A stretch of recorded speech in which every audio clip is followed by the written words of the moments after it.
Good morning. जय श्री स्वामीनारायण। प्रकरण 8 गतिनो अभ्यास शुरू करशुं। हवे आपणे गति एटले आपणे ख्याल छे कोई मूवमेंट करता होय तो आपणे शुं कहीए छीए, गतिमां छे। आपणे रोजबरोज घणा बधा एवा उदाहरणो जोया छे कि जे गति करे छे। तमे घणी वखत गाड़ी जती हशे तो आपणे कहीए छीए गतिमां छे। પછી સૂર્યોદય, ઋતુ પરિવર્તન, આ બધું છે એ આપણે શું પ્રત્યક્ષ નિહાળીએ છીએ અને પછી એનું શું કરીએ છીએ, અવલોકન કરીએ છીએ। તો હવે આપણે ગતિની પ્રસ્તાવનામાં જોઈએ તો હવે આપણે શું કરીએ, જો કોઈ પદાર્થ છે ને સમય સાથે પોતાનું શું કરતું હશે, સ્થાન બદલે છે તો આપણે એને શું કહીએ, ગતિમાં છે એમ કહીએ ને। એક જગ્યાએથી બીજી જગ્યાએ જતું હોય તો આપણે શું કહીએ કે ગતિમાં છે। પણ હવે તમને એ ખ્યાલ હશે કે હવે આપણે ગતિમાં છે એવું ક્યારે કહીએ, જે અવલોકનકાર છે, મતલબ કે જે કહે છે કે આ જે છે એ ગતિમાં છે એની ઉપર આધારિત છે। તો હવે આપણે પૂછાય ગતિ તો એની વ્યાખ્યા કઈ રીતે લખશું કે જો કોઈ પદાર્થ સમય સાથે અથવા તો સમયની સાપેક્ષ પોતાનું શું કરતો હશે, સ્થાન બદલતા હશે તો પદાર્થ ગતિમાં છે એમ કહેવાય। તો ગતિ એટલે હવે આપણે ગતિ ને જોવા જઈએ તો હવે શું કરશું, કોઈ એક અવલોકનકાર છે એને કોઈ એક વસ્તુ ગતિમાં દેખાતી હશે, જ્યારે બીજા અવલોકનકારને એ શું દેખાતું હશે, સ્થિર। તમને એમ થયું ને આવું કેમ થાય, તો હવે તમે કોઈ બસમાં બેઠા છો અને બસમાં આગળ તમે એક બેગ મૂકી છે ને આગળ કોઈ એક બીજો વિદ્યાર્થી પણ બેઠો છે, તો હવે તમે એ વિદ્યાર્થી કે બેગને જુઓ છો તો તમારા માટે એ કેવા છે, સ્થિર છે। તમે એ બસ ચાલુ છે અને તમે એનું અવલોકન કરો છો તો તમારા માટે જે બસની અંદર બેઠેલો વિદ્યાર્થી કે તમારી જે બેગ છે એ તમારા માટે કેવું હશે, સ્થિર હશે।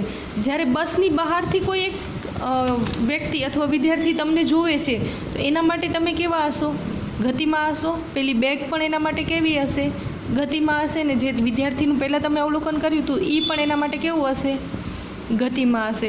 તો હવે આના ઉપરથી તમે કહી શકો ગતિ એ કેવો ખ્યાલ છે, સાપેક્ષ ખ્યાલ છે। મતલબ કે શેની સાપેક્ષમાં આપણે અવલોકન કરીએ છીએ, જે અવલોકનકારની સ્થિતિ છે એના ઉપર આધાર રાખે છે કે જે આપણે જેનું અવલોકન કરીએ છીએ, જે પદાર્થનું કે જે કંઈ પણ ગતિમાં છે એનો આધાર શેના ઉપર છે, અવલોકનકાર કઈ પરિસ્થિતિમાં છે એના ઉપર આધાર રાખે છે। તો આમ આપણે કહી શકીએ કે ગતિ એ કેવો ખ્યાલ છે, સાપેક્ષ ખ્યાલ છે। હવે આપણે એક ઉદાહરણ દ્વારા સમજીએ ગતિને। સૌપ્રથમ તો પહેલાં આપણે આ જોઈ લઈએ ગતિ।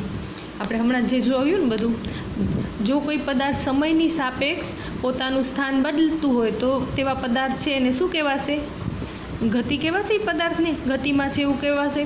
હવે ગતિ જ્યારે કોઈ એક પદાર્થ બીજા પદાર્થની સાપેક્ષમાં સમય સાથે પોતાનું શું કરે છે, સ્થાન બદલતો હોય તો તે પદાર્થ બીજા પદાર્થની સાપેક્ષમાં ગતિમાં છે એમ કહેવાય। ઉદાહરણ આપણે જોઈએ, હમણાં જોયું ને કે એક વિદ્યાર્થી સ્કૂલ બસમાં તેની સ્થિર રહેલી બેગને જુએ છે તો તે દરમિયાન તેને તે બેગ કેવી દેખાશે, સ્થિર જણાશે। પરંતુ તે વિદ્યાર્થી તેની બારીમાંથી બહાર રહેલા મકાનો, વૃક્ષો તથા થાંભલાઓ એને કેવા દેખાશે। આપણે જ્યારે બસમાં બેઠા હોઈએ છીએ ત્યારે પણ બારે જોઈએ છીએ તો આપણને કેવું લાગે છે કે એ બધા ગતિમાં હોય એવું લાગે છે ને। તો ગતિ એ કેવો ખ્યાલ છે, પરંતુ તે દરમિયાન તેને બીજો વિદ્યાર્થી બહારથી સ્કૂલ બસમાં રહેલી બેગ તથા વિદ્યાર્થીને જોવે તો તે એને કેવું દેખાશે, ગતિમાં દેખાશે। આમ કહી શકાય, પરંતુ બહારનો વિદ્યાર્થી છે એના માટે એ કેવું હશે, સ્થિર હશે, મકાન છે, વૃક્ષ છે, એ બધું। તો આ બધા ઉદાહરણ પરથી આપણે શું લખીએ કે આમ ગતિ એ કેવો ખ્યાલ છે, સાપેક્ષ ખ્યાલ છે। હવે પ્રશ્ન પૂછાય ગતિની વ્યાખ્યા લખો અને ગતિ એ સાપેક્ષ ખ્યાલ છે તો વ્યાખ્યા લખીને આ ઉદાહરણ લખીને પછી આ લખવાનું કે આમ ગતિ એ સાપેક્ષ ખ્યાલ છે। આમ આ તમે સીધા જ લખી શકશો, તમને કોઈ ગોખવાની કે બીજી કંઈ જરૂર નહીં પડે, પોતાની રીતે જ લખવાનું છે। તો આ ઉદાહરણ 2 યાદ રાખશો, પોતાની રીતે બીજા કોઈ ઉદાહરણ પણ લખી શકો છો। હવે આપણે ઉદાહરણ દ્વારા જોઈએ। હવે 8.1.2ની પ્રવૃત્તિ છે। તો હવે એક રિક્ષા છે અને એક કાર છે, એ બે કોઈ એક સમયગાળાની અંદર શું કરે છે,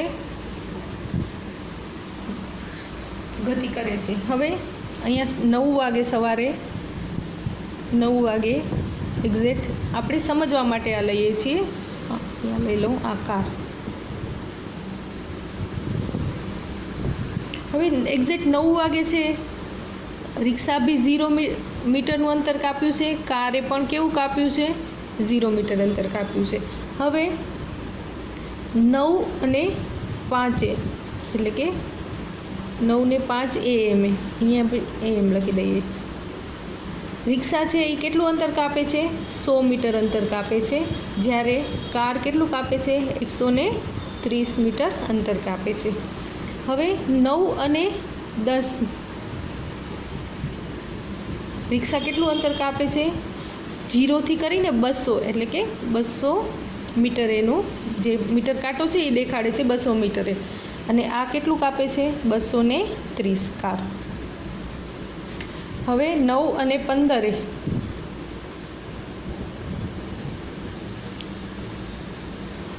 રિક્ષા છે એ 300 મીટરનું અંતર કાપે છે, જ્યારે આ 290 મીટરનું અંતર કાપે છે. 9 અને 20 રિક્ષા કેટલું અંતર કાપે છે? 400 મીટર કાપે છે, જ્યારે કાર છે એ 410 મીટર. અહીંયા ક્યાંક એને બ્રેક લીધો હશે. તો હવે આપણે જોઈએ તો જો રિક્ષા છે એનું અહીંયા કેટલું છે? 5 મિનિટ. આ 5 મિનિટમાં રિક્ષાએ કેટલું અંતર કાપ્યું છે? 100 મીટર, જ્યારે આ કાર છે એનું કેટલું અંતર કાપેલું છે? 130 મીટર. બીજી આ 5 મિનિટ થશે. 9 ને 5થી આ 5 મિનિટ, ત્યારે આણે કેટલું, રિક્ષાએ કેટલું અંતર કાપ્યું છે? 100 મીટર. અને કારે કેટલું કાપ્યું છે? 100 મીટર. અગેન બીજી આ 5 મિનિટ થશે, તો રિક્ષાએ કેટલું અંતર કાપ્યું છે? 100 મીટર. અને કારે કેટલું કાપ્યું હશે?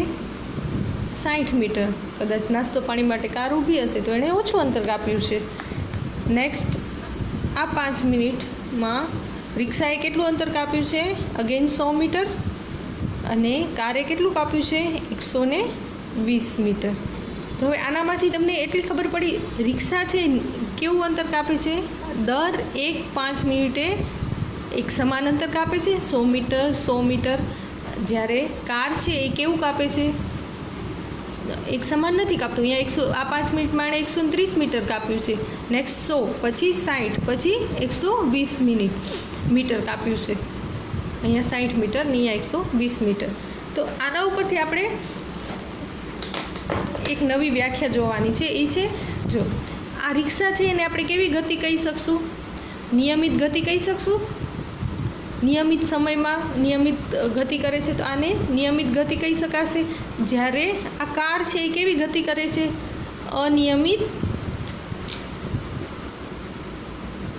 ગતિ કહી શકાશે. આમાં રિક્ષાને બદલે પદાર્થ A પદાર્થ B ગમે તે લઈ શકાય. પણ હવે તમને સમજાઈ ગયું હશે કે નિયમિત ગતિ કોને કહેવાય ને અનિયમિત ગતિ કોને કહેવાય. હવે આના ઉપરથી તમને વ્યાખ્યા લખવાનું કહે તો હવે આપણે લખી શકીએ.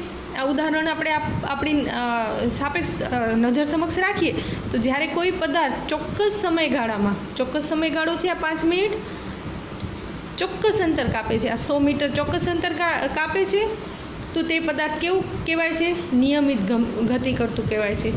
ચોક્કસ સમયગાળો અહીંયા બધામાં કેટલી છે? 5 મિનિટ છે. અને અંતરે કેટલું છે? ચોક્કસ છે. તો હવે આપણે નિયમિત ગતિની વ્યાખ્યા પૂછાય તો પોતાની રીતે આપણે લખી શકીએ. હવે ગોખવાની કાંઈ જરૂર નથી. શું લખશું? જો કોઈ પદાર્થ ચોક્કસ સમયગાળામાં, એટલે આ 5 મિનિટ છે, ચોક્કસ સમયગાળામાં ચોક્કસ અંતર કાપે છે તો એ નિયમિત ગતિ કરે છે. હવે અનિયમિત ગતિની વ્યાખ્યા આપણે લખવી છે તો શું લખશું? જો કોઈ પદાર્થ ચોક્કસ સમયગાળો તો અહીંયા બધેનો 5 જ મિનિટ હતો, તો ચોક્કસ સમયગાળામાં ચોક્કસ અંતર નથી કાપતું તો કેવી ગતિ કરે છે? અનિયમિત ગતિ કરે છે. ઇઝી લખી શકાય આ રહી વ્યાખ્યા. જો નિયમિત ગતિ, જો કોઈ પદાર્થ ચોક્કસ સમયગાળામાં ચોક્કસ અંતર કાપે તો તે પદાર્થ કેવું ગતિ કરે છે? નિયમિત ગતિ કરે છે એવું કહેવાય. અનિયમિત ગતિ, જો કોઈ પદાર્થ ચોક્કસ સમયગાળામાં ચોક્કસ અંતર કાપતું ન હોય તો તે પદાર્થને કેવી ગતિ કહેવાશે? અનિયમિત ગતિ. આપણે ક્યાંય પણ થી કોઈ ગાડી ચલાવીને આવે તો શું કહેશે? આજ તો હું 60ની ઝડપે આવ્યો, એવી રીતે કહેશે ને. મતલબ 60 કિલોમીટર પર અવરે એણે શું કર્યું હશે? ગાડી હલાવી હશે. હવે આપણે ઝડપ જોવી છે. તો એકમ સમયમાં પદાર્થે કાપેલું અંતર હોય ને, કોઈ એક સમયમાં પદાર્થે કાપેલા અંતરને આપણે શું કહીશું? ઝડપ કહીશું. હવે આની ઝડપ એટલે કાપેલું અંતર છેદમાં સમય. હવે આની સૂત્ર ઉપરથી આપણે વ્યાખ્યા લખવી હોય તો ઓલવેઝ આ જે આપણે છેદમાં લીધું હોય એને શું લેવાનું? એકમ સમયમાં પદાર્થે કાપેલા કુલ અંતરને તે પદાર્થનું શું કહેવાશે? ઝડપ કહેવાશે. આના ઉપરથી વ્યાખ્યા લખી શકાય ને. અને તમારી પાસે જો તમને વ્યાખ્યા આવડતી હોય તો એના ઉપરથી આપણે સૂત્ર પણ લખી શકીએ કે એકમ સમયમાં કાપેલું કુલ અંતરને તે પદાર્થને આપણે શું કહીશું? ઝડપ કહીશું. હવે આપણે ઝડપનો એસઆઈ એકમ જોવો છે. તો શું જો સૌ પ્રથમ તો તમે આગળ પણ ભણશો ને ગમે ત્યાં આગલા ધોરણમાં પણ તમને આ કામ આવશે. એસઆઈ એકમ ને એના જો દળ છે એનો એસઆઈ એકમ શું છે? કિલોગ્રામ છે. અંતરનો મીટર અને સમયનું સેકન્ડ. તો હવે આ એસઆઈ એકમની જરૂર શા માટે પડી? હવે તમને ખ્યાલ જ હશે, કેમ કે હવે આપણે અહીંયા કને દળનો એકમ કેજી વાપરીએ છીએ. હવે અહીંયા તમે એમ કહો મને મણ, તો હવે આપણે એ જ માલ આપણે બહારે મોકલાવો છે, અમેરિકા મોકલાવો છે, તો હવે એ લોકો મણમાં સમજશે? નહીં સમજે. તો ઇન્ટરનેશનલ લેવલ ઉપર એવી સિસ્ટમ નક્કી કરવામાં આવે કે દરેક જગ્યાએ એના એકમ સમાન હોય તો શું થાય? વ્યવહારમાં થોડું ઇઝી રહે. એના માટે એસઆઈ સિસ્ટમ આખી ડેવલપ કરવામાં આવી. તો એના આ 3 એકમ તમે ખાસ યાદ રાખજો, તમને આગળ પણ બહુ કામ આવશે. તો દળનો એકમ શું છે? કેજી. અંતરનો એસઆઈ એકમ મીટર. સમયનો સેકન્ડ. તો અહીંયા આપણે શું જોયું? ઝડપ. હવે ઝડપ છે કુલ અંતરનો એસઆઈ એકમ શું છે? મીટર. ને સમયનો શું છે? સેકન્ડ. મીટર પ્રતિ સેકન્ડ. હવે ઘણી આવી રીતે પણ લખેલું હોય મીટર બાય સેકન્ડ, અને ઘણી વખત આવી રીતે પણ લખેલું હોય, તો કન્ફ્યુઝ નહીં થવાનું. મીટર પર સેકન્ડની -1 જો આ અહીંયા સેકન્ડ છે એ કેવું છે? છેદમાં છે. તો હવે એને ઉપર લખશું તો શું થઈ જશે? -1 થઈ જશે. અહીંયા સેકન્ડની કેવી ઘાત છે? 1 છે ને. તો અહીંયા ક્યાં છે? છેદમાં છે. તો હવે છેદનું છેદ અહીંયા ઉપર લઈ જશું તો -1 થઈ જશે. તો ઝડપનો એકમ આપણે શું લખશું? મીટર પર સેકન્ડ -1 એની ઘાત. આ રીતે પણ લખી શકાય. તો હવે તમે ઝડપની વ્યાખ્યા લખતા આવડી ગઈ. ઝડપને એસઆઈ એકમ શું છે અને આ 3 ભૌતિક રાશિને આપણે શું કરશું? એસઆઈ એકમ યાદ રાખશું. હવે અન્ય એકમ પણ છે. આ આપણે જોયું એ શું હતું? એસઆઈ એકમ હતું. કિલોમીટર પર અવર્સ અથવા તો કિલોમીટર પર અવર્સની -1 અથવા સેન્ટીમીટર પર સેકન્ડ અથવા સેન્ટીમીટર -1. હવે આપણે ઝડપને આપણે સંજ્ઞામાં દર્શાવી હોય ને તો v = s/t. આ s સેકન્ડનો ઝડપની સંજ્ઞામાં દર્શાવી હોય તો v = s/t. જ્યાં આ એસ છે એ સેકન્ડનું એસ નથી, આ અંતર માટેનું એસ છે. તો આ યાદ રાખશું. હવે એના પછીનો આપણો ટોપિક છે સરેરાશ ઝડપ. ઝડપની સંજ્ઞામાં દર્શાવી હોય તો v = s/t. જ્યાં આ એસ છે એ સેકન્ડનું એસ નથી, આ અંતર માટેનું એસ છે. તો આ યાદ રાખશું. હવે એના પછીનો આપણો ટોપિક છે સરેરાશ ઝડપ. સરેરાશ ઝડપ એટલે આપણે ઝડપ હમણાં જોઈ કે એકમ સમયમાં કાપેલું કુલ અંતર છે એને આપણે ઝડપ કહીશું. હવે આપણે કોઈ પણ પદાર્થની ઝડપ જોઈએ તો દર વખતે કંઈ એક સમાન નહીં હોય. ક્યાંક વધારે ઝડપ હશે, ક્યાંક ઓછી ઝડપ હશે. તો એનો સરેરાશ એટલે કે ઘણી વખત ધીમી ગતિએ જતું હશે, ઘણી વખતે કેવું હશે? એનો દર બહુ વધારે હશે. તો આમ જેમાં એકમ સમયગાળામાં વસ્તુએ કાપેલા અંતર શોધવામાં આવે એ રાશિને આપણે ઝડપ કહીએ. પણ સરેરાશ ઝડપ એટલે વસ્તુએ કાપેલું કુલ અંતર અને તે અંતર કાપવા માટેનો કુલ સમયગાળો, એને આપણે શું કહીશું? ઝડપ કહીશું. આપણા જે સ્પીડોમીટર છે એના ઉપર એ દર્શાવવામાં આવે છે. હવે અહીંયા એક ઉદાહરણ આપણે જોઈએ. 6 કલાકમાં 420 કિલોમીટર અંતર કાપે છે તો એની શું ગોતવાની છે? સરેરાશ ઝડપ. આપણે હમણાં જોયું VAG એટલે કે સરેરાશ, એવરેજ. કાપેલું કુલ અંતર કેટલું છે?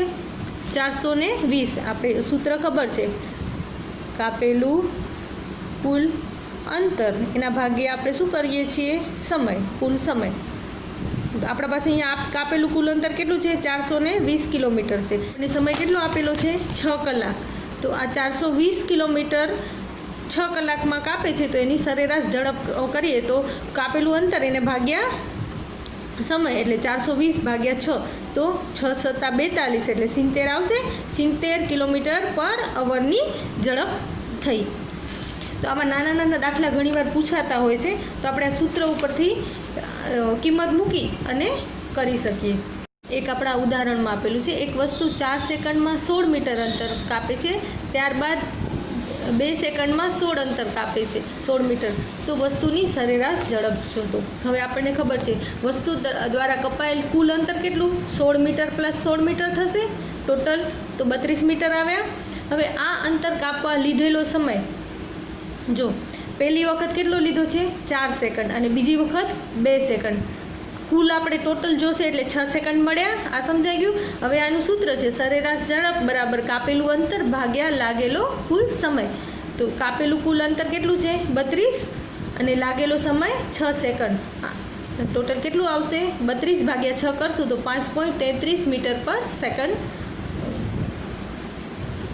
આમ વસ્તુની સરેરાશ ઝડપ કેટલી આવી? તો આવા નાના નાના દાખલા ઘણી વખત પૂછાતા હોય છે, પણ આપણે ખાસ યાદ રાખવાનું કુલ અંતર છે તો ટોટલ જે અંતર આપ્યા હોય એનો સરવાળો આવશે, કુલ સમય છે એમાં પણ બંનેનો સરવાળો આવશે. અને આ એકમ લખવાનું ખાસ ભૂલશું નહીં. લાસ્ટમાં જે આપણે સરેરાશ ઝડપ શોધી છે એનો એકમ શું છે? મીટર પર સેકન્ડ. તો એ આપણે લખવાનું ભૂલશું નહીં. દિશા અને ઝડપ. હવે આપણે હમણાં ઝડપની વ્યાખ્યા જોઈ તો એમાં શું હતું? એમાં આપણે દિશાનો ઉલ્લેખ નહોતો કર્યો કે એકમ સમયમાં કાપેલા અંતરને આપણે ઝડપ કહીએ છીએ, પણ એ કઈ દિશામાં છે એ જરૂરી નહોતું. એટલે આપણે ઝડપને કેવી રાશિ કહીશું? અદિશ રાશિ. હવે આપણે યાદ રાખશું, જ્યારે દિશાની જરૂર નહીં પડે તો એવી રાશિને આપણે શું કહીએ છીએ? અદિશ રાશિ. જ્યારે દિશાની જરૂર પડે છે તો એવી રાશિને આપણે શું કહીએ છીએ? સદિશ રાશિ. હવે નિશ્ચિત દિશામાં જો વસ્તુની ઝડપ જોવી હોય ને તો પછી કઈ રાશિ કહેવાશે? વેગ કહેવાશે. એને આપણે શું કહીશું? વેગ. પદાર્થનું સ્થાનાંતર થાય છે પણ કેવું? નિશ્ચિત દિશામાં થાય છે, તો એને આપણે શું કહીએ છીએ? ઝડપ કહીએ છીએ. હવે તમને સમજાઈ ગયું? ઝડપ નિશ્ચિત દિશામાં સ્થાનાંતર થતું હોય ને તો એને આપણે શું કહીશું? વેગ કહીશું. અને જ્યાં દિશાની જરૂર નહીં પડે તો એને આપણે શું કહીશું? ઝડપ. હવે આ બે વચ્ચેનો ભેદ તમને સમજાઈ ગયો? જ્યાં દિશાની જરૂર નથી પડતી ત્યાં ઝડપ, જ્યાં દિશાની જરૂર પડે છે ત્યાં વેગ. ઇઝી. વ્યાખ્યા લખતી વખતે પણ યાદ રાખશું કે ઝડપમાં દિશાની જરૂર નથી પડતી ને વેગમાં આપણે શું લખશું? નિશ્ચિત દિશામાં વસ્તુની ઝડપને આપણે શું કહીશું? વેગ. તો વેગ માટે દિશા જરૂરી છે જ્યારે ઝડપ માટે નથી. વેગ એટલે નિશ્ચિત દિશામાં વસ્તુની ઝડપને આપણે શું કહીશું? વેગ. હવે સરેરાશ વેગ જો ગોતવું છે તો પ્રારંભિક વેગ વત્તા અંતિમ વેગ ભાગ્યા 2. સરેરાશ ગોતવું છે તો પ્રારંભમાં કેટલો વેગ હતો પ્લસ અંતિમ વેગ ભાગ્યા 2. u plus v by t. એનો એકમ પણ શું થશે? મીટર પર સેકન્ડ થશે. અહીંયા એકવાર હજી જોઈ લઈએ કે આપણે જે વેગ છે એના માટે શું? નિશ્ચિત દિશામાં વસ્તુની ઝડપને આપણે શું કહીશું? વેગ કહીશું. અને સમાન દરથી બદલાતો જતો હોય ત્યારે સરેરાશ વેગ એટલે કે પ્રારંભિક વેગ અને અંતિમ વેગનો અંગગણિતીય સરેરાશ જો આપણે કરીએ છીએ. સરેરાશ કાઢવી હોય તો આપણે શું કરીએ? ટોટલ જે આપણા પાસે જે છે એને જેટલા છે એટલા ભાગ્યા 2. તો અહીંયા પ્રારંભિક વેગ છે આપણી પાસે, અંતિમ વેગ ભાગ્યા 2 એટલે V average is equal U plus V by 2. અને એનો એકમ શું થશે? મીટર પર સેકન્ડ. ખાસ યાદ રાખશું, વેગમાં દિશાની જરૂર છે, ઝડપમાં નથી. આ બે જ ડિફરન્ટ છે બે વચ્ચે. નેક્સ્ટ તમને આ એક્ઝામ્પલમાં દાખલો આપેલો છે. મુસાફરીના પ્રારંભ સમય કરતાં ઓડોમીટર અવલોકન 2000 કિલોમીટર છે. મુસાફરીના અંતમાં કેટલું છે? 2400 કિલોમીટર દર્શાવે છે. તો આ મુસાફરી દરમિયાન લાગતો સમય કેટલો છે? 8 અવર્સ. તો આ કારની સરેરાશ ઝડપ કિલોમીટર પર અવર્સ ને મીટર પર સેકન્ડમાં શોધો. હવે જો અહીંયા આપણને શું આપ્યું છે? જ્યારે આપણે ગાડી ચાલુ કરી ત્યારે એનું કેટલું હતું? 2000 કિલોમીટર હતું. અને આપણે જ્યારે પહોંચ્યા ત્યારે કેટલું છે? 2400 કિલોમીટર. હવે આપણે ટોટલ અંતર જોવું હોય તો આપણે ગાડી ચાલુ ઓલરેડી 2000 કિલોમીટર તો ચાલેલી જ હતી. તો આ 2400માંથી 2000 બાદ કરશું તો આપણને મળશે કુલ અંતર. સમજી ગયા? આપણે જ્યારે આપણે ઘણી વખત ગાડીમાં બી જોતા હોઈએ છીએ ને, તો આવી રીતે એનું કુલ અંતર કેટલું થશે? 2400 માઇનસ 2000 એટલે 400 કિલોમીટર કુલ અંતર આવ્યું. સમજાઈ ગયું? આ તમને સમય આપણને આપેલો છે 8 કલાક. આપણને ખબર છે વી એવરેજ ઇઝ ઇક્વલ ટુ કુલ અંતર ભાગ્યા સમય, s/t કુલ અંતર કેટલું છે 400 કિલોમીટર અને છેદમાં 8, તો કેટલો જવાબ આવશે 500. આ તમને આવડતું જશે. અહીંયા 4 દુ 8, 4 એકા 4, 4 4 ઉડી જશે અને પ્લસ 2 છે એટલે 50 દુ 100 અને એક મીંડું અહીંયાથી જશે એટલે 50 આવશે ને. જો કેવી રીતે હશે 400 ભાગ્યા 8 છે ને. જો 4 અને 4 ગુણ્યા 100 લખી શકાય અને 2 ગુણ્યા 4 લખી શકાય. જેને નથી આવડતું એ જોઈ લે. 4 4 ઉડી ગયા. આ 2 છે તો 50 દુ 100 થાય એટલે આ 2 પણ ઉડી જશે. તો આન્સર કેટલો આવ્યો 50 કિલોમીટર પર અવર્સ. હવે તમારી બુકમાં આવી રીતે આપેલું છે તોય તમને ખબર છે કે આ 2નો મતલબ શું થાય, -1 2 સેમ જ થાય. તો ખબર પડી કેવી રીતે આવ્યા 50. હવે આપણને બીજું એક પૂછ્યું છે કે હવે આને મીટર પર સેકન્ડમાં આપણને કન્વર્ટ કરવાનું છે. જો અહીંયા કને આપણને શું મળ્યું છે 50 કિલોમીટર પર અવર, આટલી ખબર પડી ગઈ. હવે આ 50 કિલોમીટરને મીટરમાં ફેરવવા હશે તો આપણે શેના વડે ગુણશું 1000 વડે ગુણશું. અને 1 કલાકને આપણને શેમાં ફેરવવા છે સેકન્ડમાં. તો હવે શું આપણે ખબર છે એક કલાકમાં કેટલા મિનિટ હશે 60 મિનિટ હશે અને એને પાછા આપણે સેકન્ડમાં ફેરવવા છે. તો 60 મિનિટને સેકન્ડમાં ફેરવશું તો અગેન 60 ગુણવા પડશે ને. 1 મિનિટમાં પાછા કેટલા સેકન્ડ હશે 60 સેકન્ડ હશે. સમજાણું તો 60 ગુણ્યા 60 કરશું તો 3600 આવશે. આટલી ખબર પડી ગઈ હશે. તો હવે આ અવર્સ હતા 1 હતા એના બદલે એને આપણે શું લખી શકીએ 3600 લખશું. જો આ 2 જશે 25 દુ 50 ને 18 દુ 2 ઉડી ગયા. હવે 25 ભાગ્યા 18 કરશું તો આપણને શું મળશે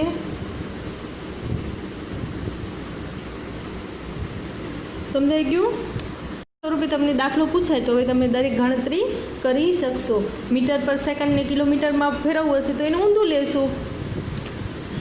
થતો ફેરફારનો દર.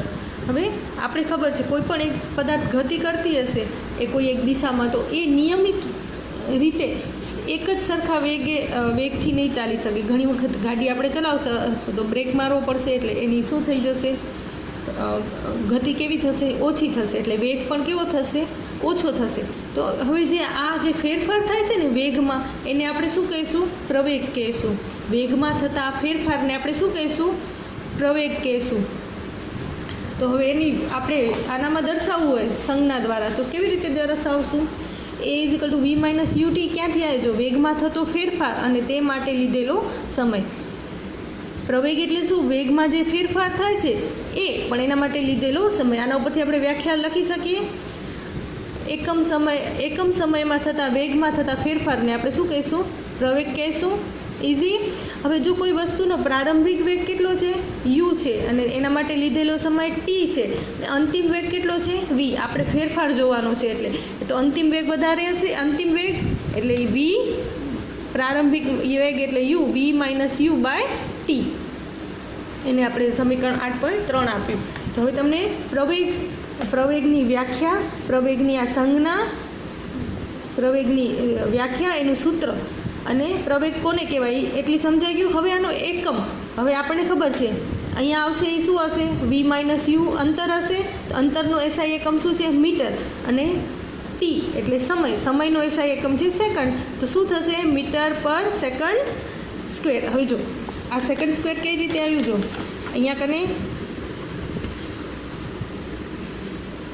vનો હશે મીટર પર સેકન્ડ, આનો પણ શું હશે મીટર પર સેકન્ડ. તો આ શું થઈ જશે સેકન્ડ સ્ક્વેર. ઇઝી. તો પ્રવેગનો એકમ શું થશે મીટર પર સેકન્ડ સ્ક્વેર. જો કોઈ સુરેખ પથ પર ગતિ કરતું હોય અને તેનો વેગ સમાન સમયગાળામાં સમાન રીતે વધતો કે ઘટતું હોય તો તે વસ્તુ કેવી ગતિ કરે છે અચળ પ્રવેગ. એક સમાન રીતે વધે છે અને ઘટે છે. આપણે જે રિક્ષાવાળું ઉદાહરણ જોયું તો એમાં એક સરખો વધે છે અથવા તો ઘટે છે તો એને કેવી કહેવાશે અચળ પ્રવેગી ગતિ. જો કોઈ વસ્તુનો વેગ અસમાન દરે વધતો કે ઘટતો હોય તો એટલે ગતિ સમાન ન હોય તો એને શું કહેવાય? અસમાન પ્રવેગી ગતિ. હવે આપણે રોજિંદા જીવનમાં ઘણા અનુભવ થતા હશું. પ્રવેગી ગતિની પ્રવેગ છે તો હવે શું છે? ગતિમાં થતો ફેરફાર. એટલે પ્રવેગ કેવી રાશિ થશે? સદિશ રાશિ થશે, કેમ કે ગતિ પણ કેવી છે? સદિશ રાશિ છે. તો હવે ગતિમાં જ આપણે ફેરફાર જોઈએ છીએ તો પ્રવેગ પણ કેવું થશે? સદિશ રાશિ થશે. એના પછી આ એક દાખલો તમને આપ્યો છે કે સ્થિર અવસ્થામાં રહેલ રાહુલ પોતાની સાયકલ ચલાવવાનું શરૂ કરે છે. 30 સેકન્ડમાં 6 મીટર પર સેકન્ડના વેગ પ્રાપ્ત કરે છે અને એવી જ રીતે બ્રેક મારે છે, જેથી સાયકલનો વેગ ત્યારબાદ 5 સેકન્ડમાં ઘટીને 4 મીટર પર સેકન્ડ થઈ જાય છે. તો બાકીના કિસ્સામાં સાયકલનો પ્રવેગ ગણતરી કરો.